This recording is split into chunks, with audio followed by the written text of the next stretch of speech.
My 15-year-old daughter was rushed to the hospital.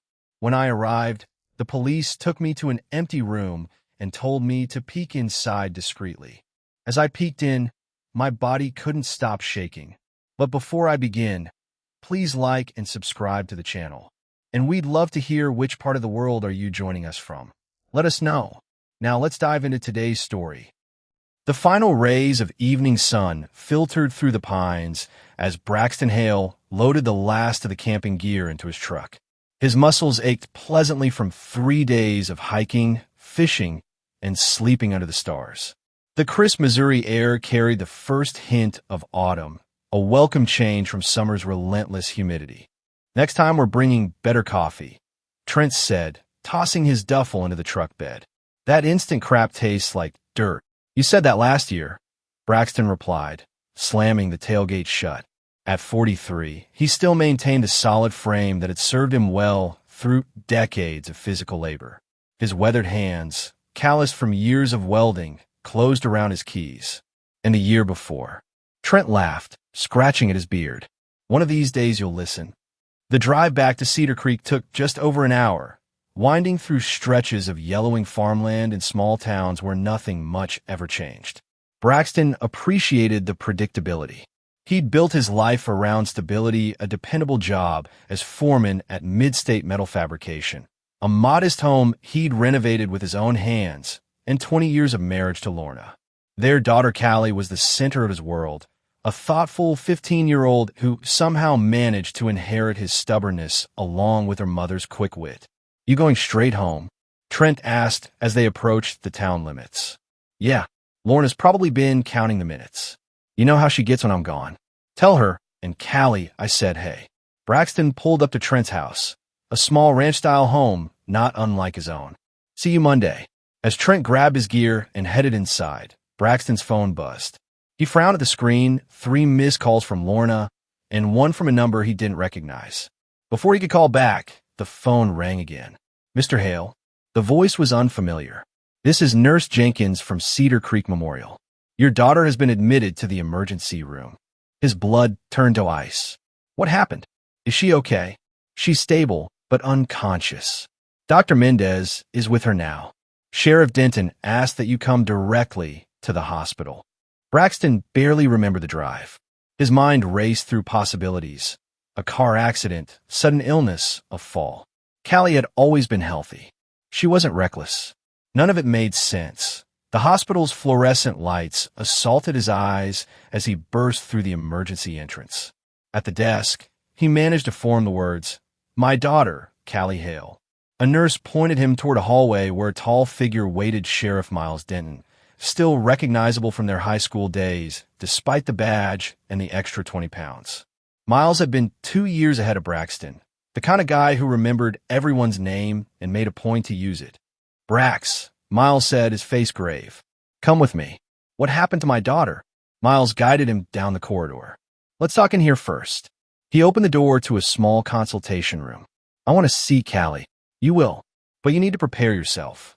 Miles gestured to a chair, but Braxton remained standing. Callie was brought in about 4 hours ago, unresponsive, with bruising to her face, arms, and torso. "What?" The word came out as barely a whisper. "Your wife says Callie fell down the stairs at school after hours." They were there for a parent-teacher meeting. Something in Miles's tone set off warning bells. "But you don't believe that. The school's closed today. Teacher in service. No meetings scheduled." Braxton's hands clenched into fists. "Where's Lorna?" "In the waiting area. I'll take you to see Callie first." Miles led him to a dimly lit room. Through the observation window, Braxton saw his daughter as bright, fierce Callie lying motionless under stark white sheets. Her face was mottled with bruises, an oxygen tube in her nose, monitors beeping steadily beside her. His hands began to shake, not from fear but from a fury so deep it threatened to consume him. "Who did this?" he asked, his voice dangerously soft. "That's what we need to find out." Dr. K. Mendez met Braxton outside Callie's room. She was a slight woman with intelligent eyes and an accent that suggested she'd grown up somewhere far from Missouri. "Mr. Hale, I'm Dr. Mendez. Your daughter has suffered a concussion and multiple contusions. We've run a toxicology screen, which showed traces of a sedative in her system. We're waiting on more detailed results. Sedative? Braxton's throat tightened. Why would she have a sedative in her system? That's unclear at this point. She hasn't regained consciousness, but her vitals are strong. The next 24 hours will tell us more.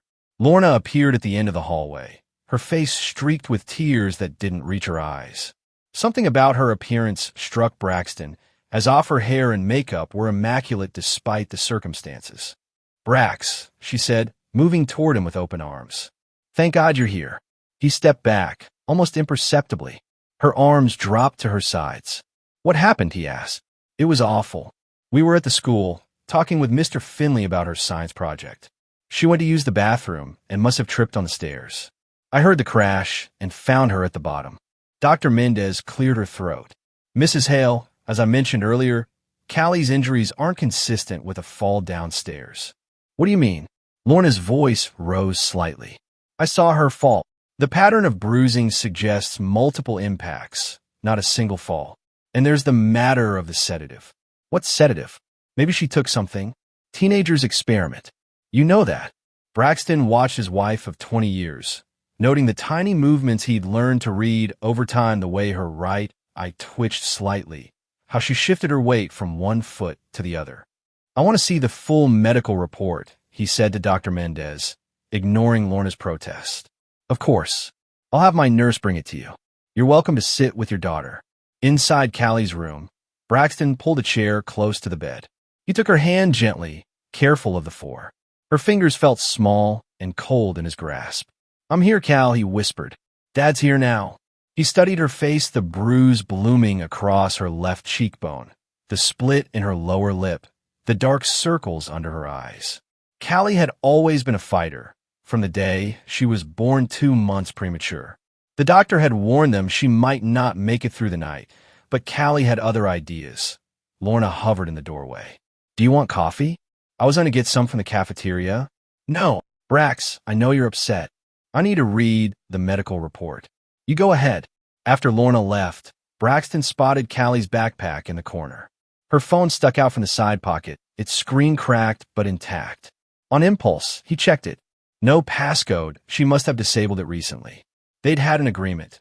He didn't snoop, but she kept her phone unlocked in case of emergency. This definitely qualified as an emergency. He scrolled through her recent messages, finding nothing unusual until he reached a conversation with an unknown number. The most recent text sent Braxton's heart hammering against his ribs. He knows. "Mom said we'd be safe." The timestamp showed 10:43 a.m. that morning, several hours before Callie was brought to the hospital. Who knew what? And safe from whom? A nurse arrived with the medical report. Braxton scanned it, his fears confirmed in clinical terms. Multiple contusions inconsistent with accidental fall. Possible blunt force trauma. Presence of benzodiazepine at concerning levels. Someone had hurt his daughter and drugged her. And his wife was lying about it. "You sure about this?" Trent asked, leaning against his truck in the hospital parking lot. The early morning sun cast long streaks across the asphalt. Braxton nodded, his eyes red-rimmed from a sleepless night in the hospital chair. "I need you to check something while I stay with Callie. Just tell me what you need." "Our credit card statements for the past 6 months. They're my home office bottom right drawer. And Lorna's personal card statements if you can find them." "You think she's hiding something financial?" "I think she's hiding a lot of things." Trent scratched his beard. "What about the cops?" "Miles is a straight shooter. I need more before I go to him. Something doesn't add up. I'll call you when I've got them." Trent clapped a hand on Braxton's shoulder. "Hang in there, brother." Back in Callie's room, Braxton found his sister Odessa had arrived. At 38, she shared his dark hair and steady gaze, though hers held a perpetual hint of amusement that is lacked. "Where's Lorna?" she asked without preamble. "Went home to shower. Said she'd be back around noon." Odessa snorted. Convenient. She'd never bothered to hide her dislike for her sister-in-law. "How's our girl doing?" "No change." Braxton rubbed his face. "Odessa, did Callie ever say anything to you? About problems at home?" "No, but she's been quieter lately. I figured it was normal teenage stuff. She studied him. What are you telling me? He showed her the text message and the medical report. That lying snake, Odessa hissed. I always knew she was trouble. It's not proof of anything. Come on, Brax. You know Lorna better than anyone. She's always been slippery when it comes to the truth. He couldn't argue. There had been small deceits over the years, money spent on clothes hidden in the back of the closet, weekends with girlfriends that couldn't be verified, convenient forgetfulness when it came to promises made. Trent mentioned Lorna's been going out more. Girls' nights. 3 times in the last 2 weeks, Braxton confirmed. Said she was meeting her work friends. Since when does Lorna have work friends? She can barely stand her co-workers. His phone buzzed with a text from Trent. Found something. Coming back now. 30 minutes later, they huddled in the hospital cafeteria. Trent spread credit card statements across the table. Look at these charges, he said, pointing to several highlighted lines. Hotel rooms in Jefferson City. Restaurants you two never go to. And this, he turned a page, jewelry store in Columbia. Did she give you anything from Radiant's Fine Jewels? No, there's more, Trent said. I swung by your place to grab some clothes for you. Figured you'd be here a while. I noticed Lorna's car in the garage, and I checked it. Found these in her glove compartment. He placed a set of keys on the table. A small tag hung from the ring, bearing a single word. Millhouse. Braxton stared at the keys, pieces starting to fit together in a pattern he didn't want to see. I need you to find out what this is. Already did, Trent said. It's an address. Rental property on the east side of town. Millhouse Lane. Something cold and determined settled in Braxton's chest. I want to know who's paying the rent. Rain pelted the windshield as Braxton and Trent sat parked across from 1423 Millhouse Lane. The house was small and unremarkable, a single-story rental with beige siding and white trim, the kind of place no one would look at twice. You sure about this? Trent asked, not for the first time. Braxton's hands gripped the steering wheel. I need to know. They'd been watching for nearly an hour when a silver sedan pulled into the driveway. Braxton's breath caught as Lorna stepped out, wearing a dress he'd never seen before. She hurried through the rain toward the front door. 10 minutes later, another car arrived, a black SUV with tinted windows. A man emerged, tall and lean, perhaps in his mid-30s. He carried a bottle of wine and a small package wrapped in silver paper. Know him? Trent asked. No. Braxton watched as the stranger let himself in without knocking. Through the front window, he could see Lorna greet him with a kiss that left no doubt about their relationship. Damn, Brax. I'm sorry. Braxton's face remained impassive, but something shifted in his eyes. I need to see inside that house. Whoa, hold on. That's breaking and entering. Not if I have a key. They waited until both cars left 3 hours later. Lorna and the mystery man departed separately, but not before embracing in the doorway, oblivious to the steady rain or the neighbor walking her dog past the house. That's Mrs. Keller from 3 doors down, Trent noted. Biggest gossip in Cedar Creek. Good, Braxton said quietly. Let her talk. Once the street was clear, they approached the house. The key turned smoothly in the lock. Inside, Braxton found a modestly furnished living room. 2 wine glasses sat on a coffee table alongside the empty bottle. In the kitchen, dishes were stacked neatly in the drying rack, evidence of a shared meal. Brax, we shouldn't stay long, Trent warned from the doorway. Check the bedroom. Look for anything with a name. The master bedroom revealed more. A framed photo on a nightstand showed Lorna and the mystery man at some lakeside retreat. Callie stood beside them, her smile tight and uncomfortable. Braxton's stomach twisted. His daughter had known, had been brought here, made complicit in this deception. But on the dresser, he found mail addressed to Leon Godfrey.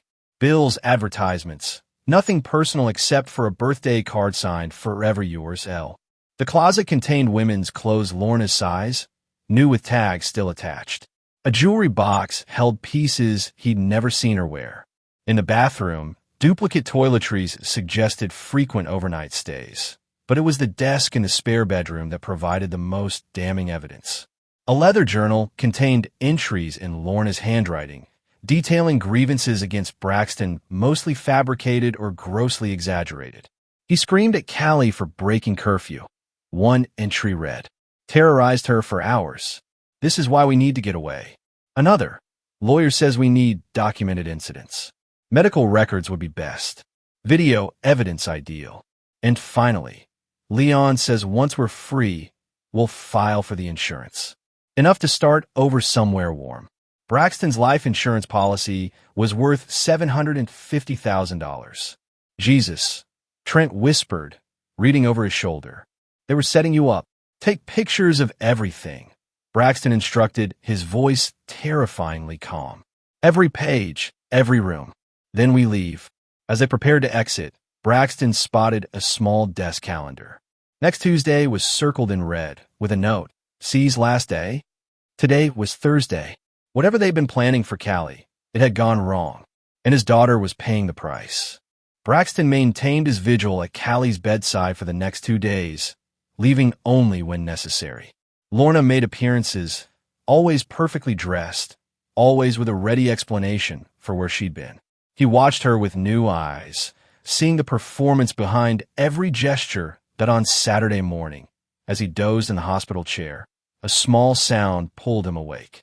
Callie's eyes fluttered open, confusion clouding her features. Dad! Her voice was raspy from disuse. I'm here, Cal. He moved to her side, hitting the call button for the nurse. You're in the hospital. You're safe. She tried to sit up, wincing in pain. What happened? Before he could answer, the room filled with medical staff. Nurse Tanya checked vitals, while Dr. Mendez performed a neurological exam. Looking good, Callie, the doctor said. You've had us worried. Do you remember what happened? Callie's eyes darted to her father, then away. Not really. It's fuzzy. That's normal with concussion. It might come back, or it might not. Dr. Mendez made notes in the chart. We'll run some tests now that you're awake, but things look promising. After they left, Braxton sat on the edge of the bed. Callie, I need you to tell me what happened. The truth. She picked at the blanket, avoiding his gaze. Is Mom here? No, it's just us. Tears filled her eyes. I didn't want to lie to you. She made me promise. Who? Your mother? Callie nodded, a tear spilling down her cheek. She said you wouldn't understand. That you'd be angry. I'm not angry with you, Cal. He took her hand. I just need to know what happened. She's been seeing someone. Leon. He's younger than her, works for some trucking company. She said she was in love with him.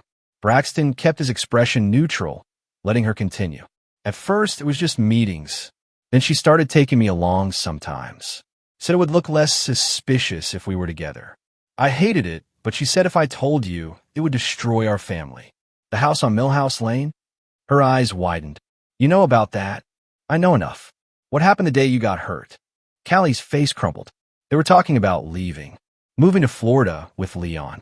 Mom said they'd get custody because... She trailed off.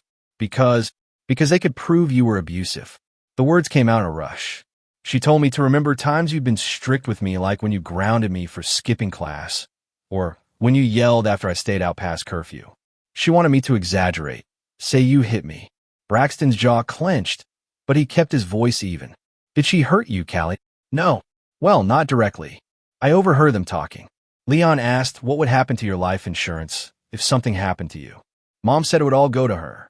They didn't know I was listening. And then I told her I wouldn't help them lie about you, that I'd tell everyone the truth. Callie's voice shook. She got really mad, said I was ungrateful. That night, we went to the house again. Leon wasn't there. She gave me some juice that tasted funny. I thought maybe it had gone bad. After that, I don't remember anything until waking up here. Sheriff Miles appeared in the doorway. Sounds like I arrived at the right time. Mind if I come in? Braxton looked at his daughter. Are you up for answering some questions? Callie nodded, straightening her shoulders. I want to tell the truth. Miles pulled up a chair, notebook in hand. Let's start from the beginning. The Cedar Creek Public Library provided the privacy Braxton needed. At a back table, he met with Odessa, Trent, and Sheriff Miles while Callie remained in the hospital under the watch of a deputy.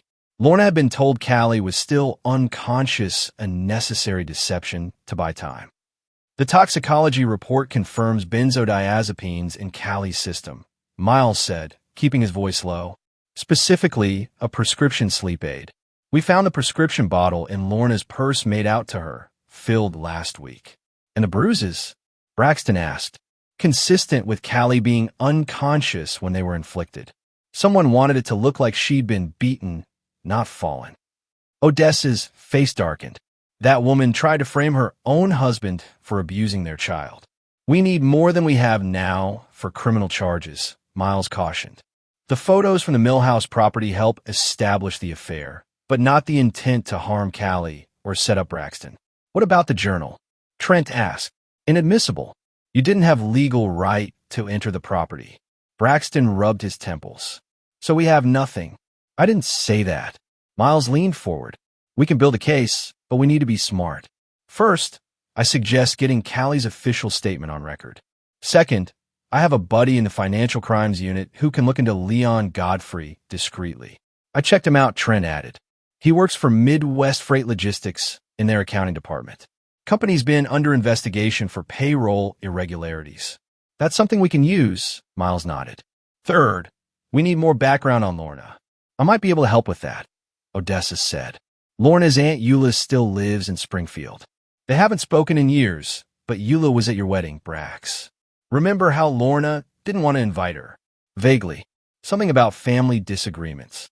I always got the impression Eula knew things Lorna didn't want shared. Might be worth a conversation. One more thing, Miles said. You need to protect yourself legally, Braxton. Get a good attorney. Rewrite your will. Secure your assets. I know someone, Odessa offered. Anthony Weems. Handled my divorce last year. He's a shark. Braxton nodded, a plan forming. Let's divide and conquer. Trent, keep digging on Leon. Odessa, contact Eula. Miles, run the financials. See if you can connect Leon to any of those credit card charges. I'll handle the legal end. What about Lorna? Trent asked. For now, we let her think she's in control. I'll go home, act like I'm processing Callie's accident. Let her believe we're buying her story. Can you do that? Odessa looked skeptical. After what she's done, I can do whatever it takes to protect my daughter, Braxton said, his voice steel. And to make sure Lorna never hurts anyone again. Over the next week, Braxton executed his plan with methodical precision. He sold a small piece of land he'd inherited from his father, gathering liquid funds beyond Lorna's reach. He removed her as beneficiary from his life insurance, placing everything in a trust for Callie with Odessa as trustee. He documented every unusual expense, every unexplained absence, building a paper trail of Lorna's deceptions that Odessa's conversation with Eula Blake proved enlightening. This isn't the first time Lorna's pulled something like this, she reported. In college, she accused a boyfriend of stalking and threats when he caught her cheating. Eula says she nearly ruined the boy's life. He was expelled, almost faced criminal charges before another student came forward with evidence Lorna had lied. Any documentation from that incident? Miles asked. Eula's sending what she has. Campus police reports, newspaper clippings. Says Lorna's mother helped cover it up, paid the boy's family to keep quiet and drop countercharges. Meanwhile, Trent's investigation into Leon Godfrey turned up more red flags. Guy's got 3 different social security numbers he uses, depending on where he's applying for credit. His real name's Leonard Goodwin. Has a history of dating recently divorced women with assets. At Callie's request, Braxton arranged for her to stay with Odessa after her release from the hospital. Just until things settle, he assured her. You focus on getting better. What about Mom? Callie asked, her eyes troubled. Your mom has made some bad choices. There will be consequences for those choices. Will you ever forgive her? Braxton looked at his daughter, so young, yet forced to confront such ugly truths. Some things can't be forgiven, Cal. But that's my burden, not yours. 2 weeks after Callie's hospitalization, Braxton received the call he'd been waiting for. Miles's contact in financial crimes had enough to move on Leon. Now it was time to spring the trap. Lorna filed for divorce on a Tuesday, exactly 1 month after Callie's hospitalization. Braxton received the papers while at work, a calculated move designed to humiliate him in front of his employees, but she'd gone with the narrative they'd expected. Emotional abuse, controlling behavior, neglect. The filing included a request for emergency custody of Callie, claiming Braxton had a history of outbursts that made him an unsafe parent. He accepted the papers calmly, returned to his office, and made a single phone call. It's time, he told Anthony Weems. She's made her move.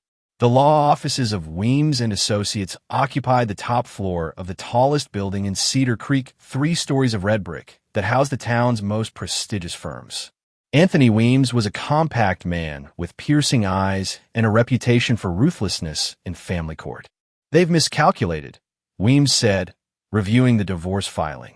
"These allegations are provable falsehoods. We have hospital records directly contradicting her claims about Callie's injuries, plus Callie's sworn statement. Judge Delaney doesn't look kindly on perjury in his courtroom. What about emergency custody? We'll counter with our own petition. Sheriff Denton's incident report regarding the benzodiazepines in Callie's system should be enough to halt any custody claim by your wife."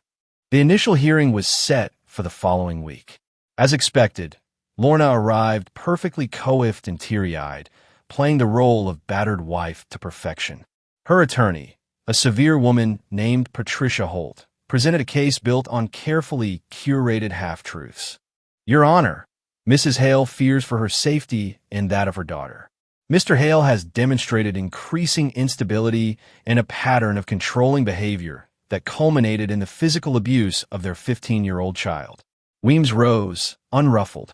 "Your Honor, we categorically deny these false allegations and are prepared to demonstrate that Mrs. Hale has engaged in a calculated campaign to defame my client, endanger their daughter, and commit insurance fraud." Judge Delaney, a gray-haired veteran of the bench, peered over his glasses. "Those are serious counter-allegations. Counselor, proceed." Over the next hour, Weems methodically dismantled Lorna's narrative.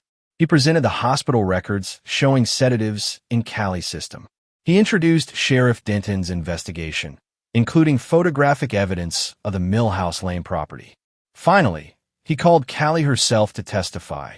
She entered the courtroom with her head high, though her hands trembled slightly.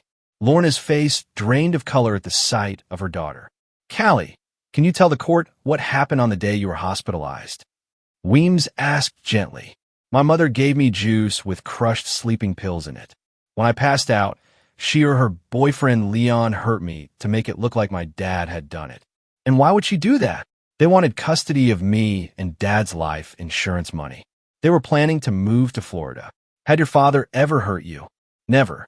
Dad's strict sometimes, but he's always fair. He's never hit me or anything like that." Lorna half rose from her seat. "She's lying.